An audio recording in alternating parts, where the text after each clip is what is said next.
thing in the world is to be alive. One is always in danger of one's life, but anyone who shrinks from that is a traitor to the great scheme and experiment of being. One scholar called him one of the deepest thinkers who ever lived. One pope called him a gifted defender of the faith. One of his greatest opponents said, "The world is not thankful enough for him." He was recognized everywhere he went and loved by everyone who knew him. He was a master of the written word, a poet, a philosopher, a literary critic, a debater, a journalist, and a champion of social justice. What's he best remembered for? His detective stories. Hello, I'm Dale Ahlquist, and welcome to the Apostle of Common Sense, a series where we're going to explore the words and wisdom of the great English writer G.K. Chesterton. Let's start by getting something straight. G.K. Chesterton was the best writer of the 20th century. He said something about everything, and he said it better than anybody else. He was incredibly prolific and incredibly profound. His prose was poetic, and unlike most modern poetry, his poetry was also poetic. He was intuitive, incisive, and besides that, he was funny. To read him is to enjoy him. But hardly anyone reads him anymore. He is one of the most unjustly neglected writers of our time, and we neglect him at our peril. Chesterton is no longer taught in schools, but students should not consider themselves educated until they have read Chesterton. And furthermore, reading Chesterton is almost a complete education in itself. He covered all the bases: art and literature, history and philosophy, economics and social reform, religion and politics. Why is Chesterton neglected? Because the world finds it much more convenient to ignore him rather than to risk engaging him in an argument. Because to argue with Chesterton is to lose. Chesterton argued eloquently against materialism and scientific determinism, against relativism, agnosticism, atheism, and other diseased philosophies that have infected the halls of academia for more than a century. He also argued against both socialism and capitalism, and showed why they have both been the enemies of freedom and justice in modern society. And what did he argue for? What was it he defended? He defended the ordinary man. He defended the family. And most importantly, he defended the Catholic faith. Perhaps that is why he is neglected. The modern world prefers writers who excuse sin and scoff at Christianity, who deny the dignity of the poor, and who think freedom means no responsibility. In 1905, a famous London newspaper hired Chesterton to write a weekly column.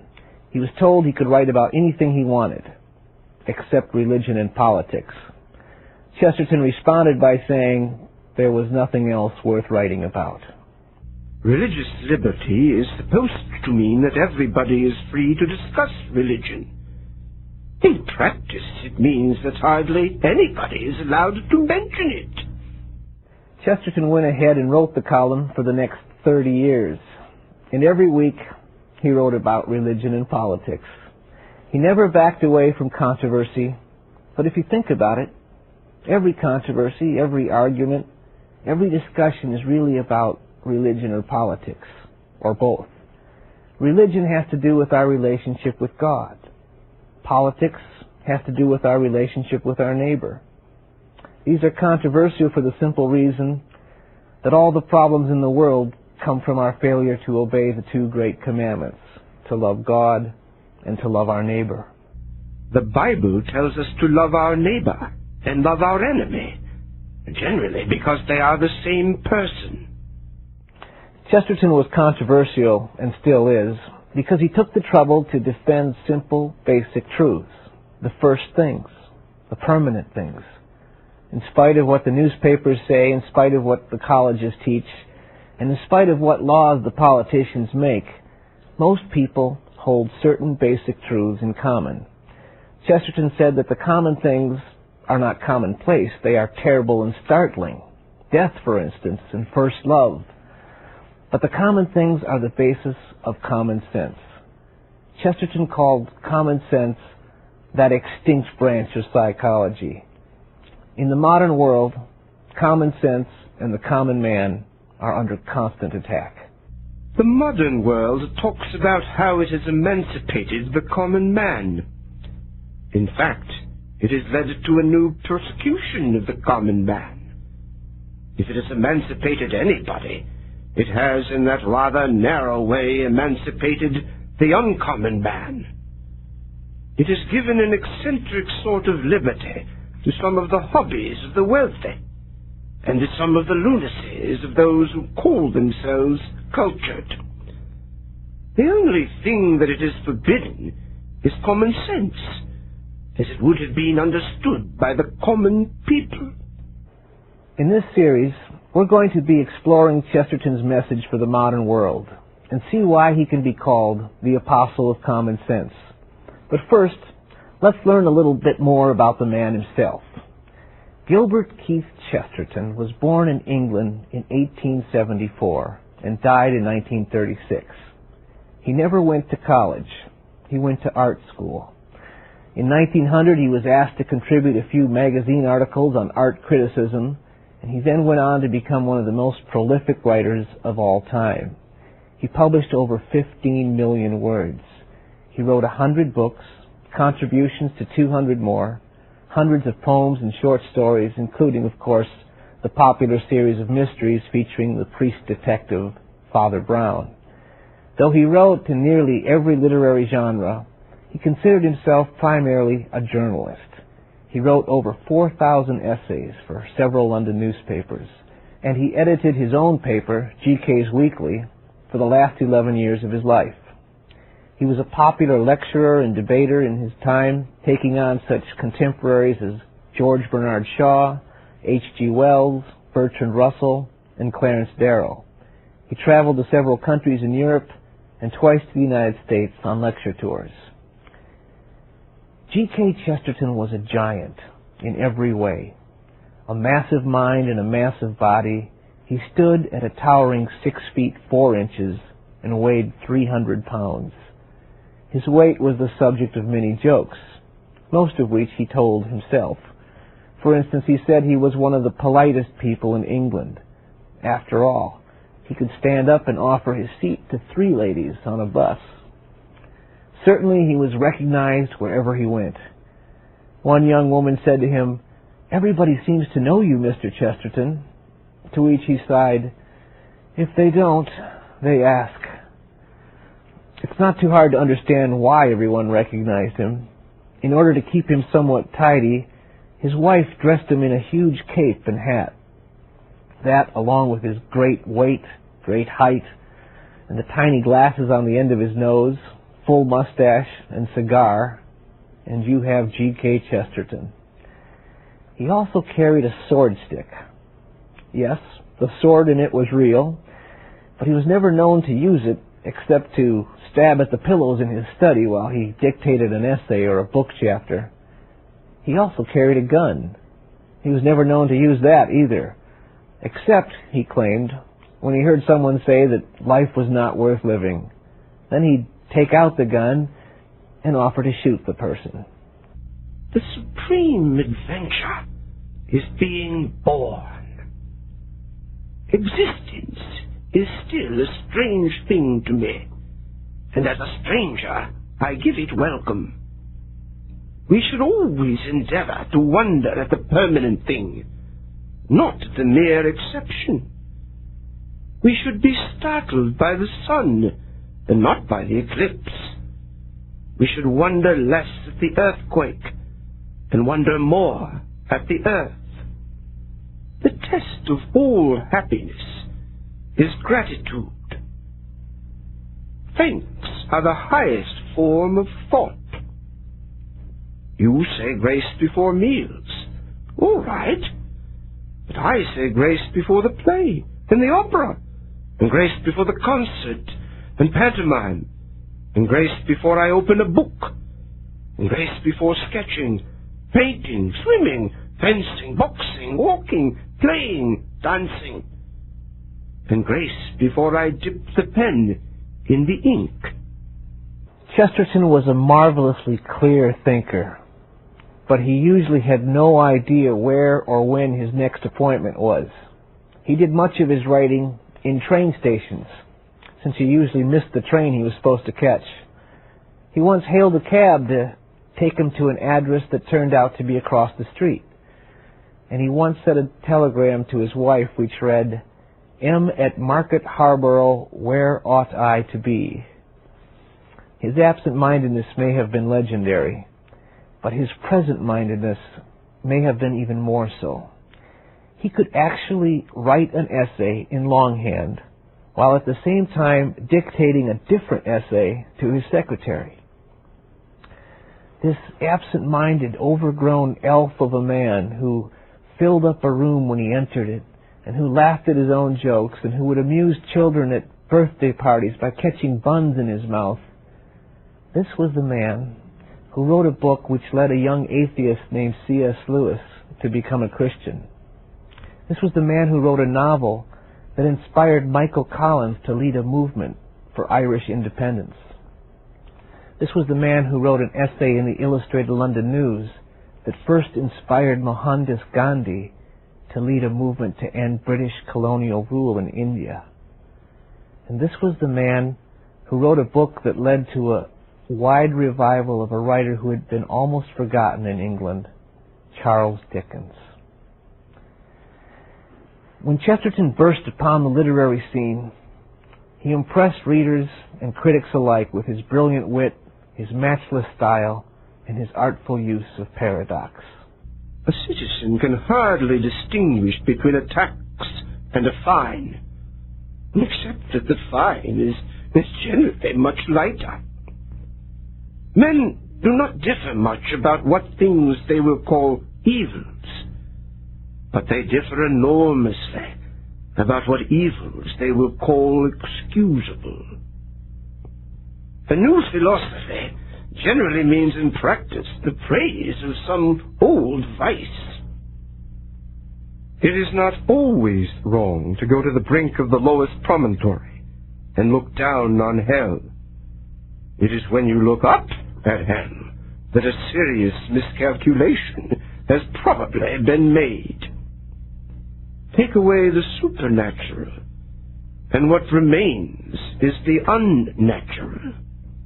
Critics were amused by his epigrams and his paradoxes, and though he seemed to be defending the Christian faith, they assumed he was doing it merely for effect.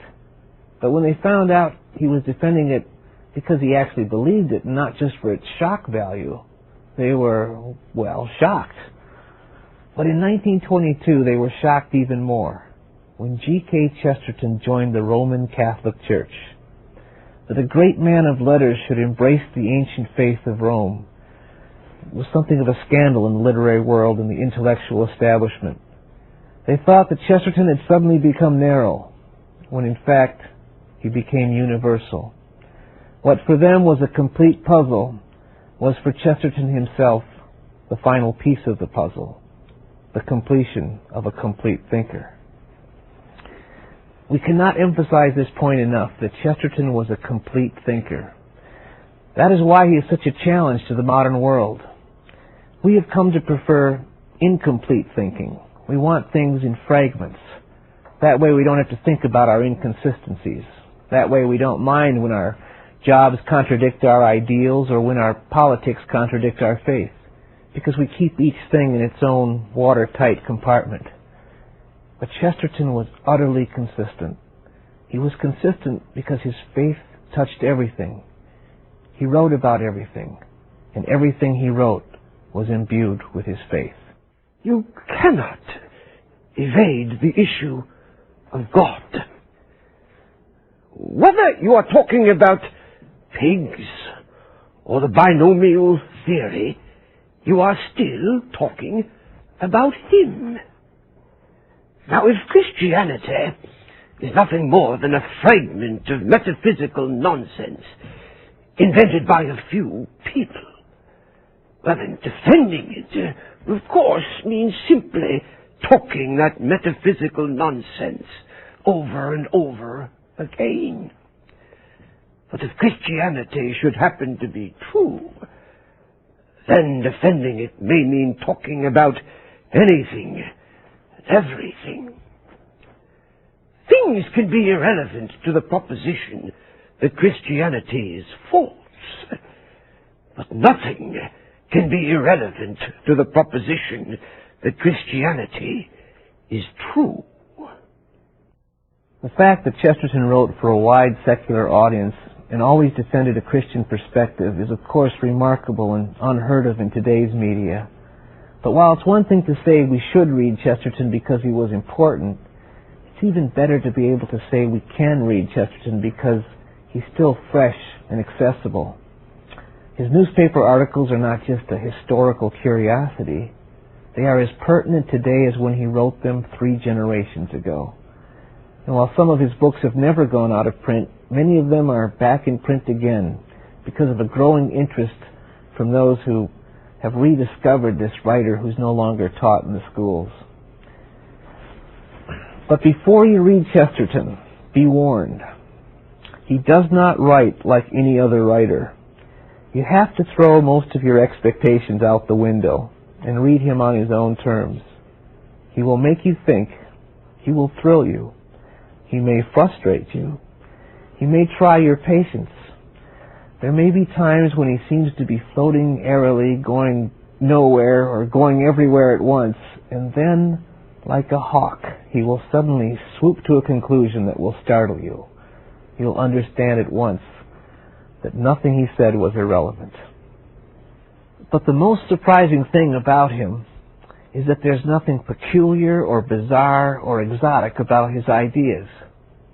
You will find that all he does is express your own thoughts better than you are able to express them. You'll find yourself saying, "But of course." That's because he represents common sense. The only thing surprising about common sense is how uncommon it has become. The act of defending any of the cardinal virtues has today all of the exhilaration of a vice. Right is right, even if nobody does it. Wrong is wrong, even if everybody is wrong about it. Chesterton claimed that all he was doing was nothing more than uttering plain, simple truths. But they sounded so original and surprising and paradoxical because the world has come to expect something other than the truth. The world has things backwards. But he also said that sometimes truth has to come as a surprise, because that is the only way we will recognize it and appreciate it. More than one observer has described this 300-pound cigar-smoking journalist as a mystic. Well, Chesterton did say there was a connection between mysticism and common sense. Both appeal to realities that we all know to be real, even if we cannot prove them. He also said that mysticism is only a transcendent form of common sense, and that the ordinary man has always been a mystic. But some have also described Chesterton as a contemplative. Chesterton looked deeply into everything. He was always trying to find the universal. He certainly could not have defended the faith so well unless he understood it intimately. And fortunately for us, since he wrote so much, we have the privilege of looking at his thoughts. We also have the advantage of having his vision enhance our own. Perhaps only a true contemplative could have said that if you look at a thing 999 times, you're perfectly safe. But if you look at it for the 1,000th time, you're in frightful danger of seeing it for the first time. I'm Dale Ahlquist. Join us again on the Apostle of Common Sense, and you'll be in frightful danger of seeing things for the first time.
Thank you.